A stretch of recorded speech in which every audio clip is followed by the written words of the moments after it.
मिथिला संगीत धाम पर अहाँ सब दर्शक के बहुत बहुत स्वागत अछि। आई गायिका अमृता झा एकटा गीत गा रहल छथि। चलू ओ गीत सुनै छी। गीत नीक लागे तो चैनल के सब्सक्राइब करबे, वीडियो के लाइक करबे, अपन दोस्त संगे ई गीत के शेयर करबे और बेल आइकन दबेनाइ बिल्कुल नहीं बिसरबे। धन्यवाद। गे माई आराही बानसा खरही काटाओल बिंदावन बिट बाँस। गे माई आराही बानसाओ खरही काटाओल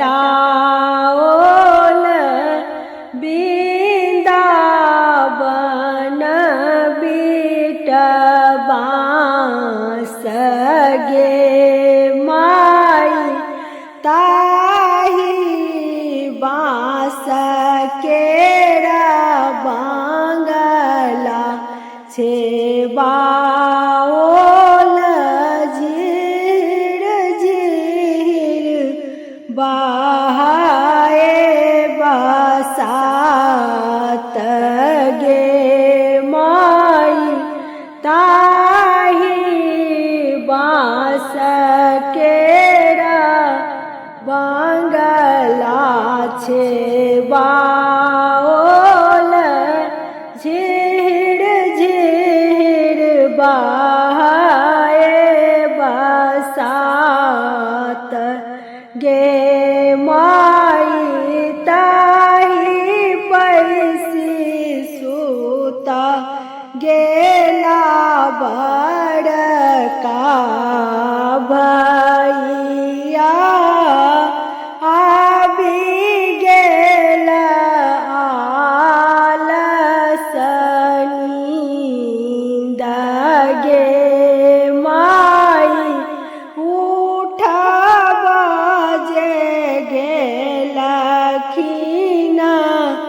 बहिनो से फल्ला बहिनो उठू भैया भए गेल परात।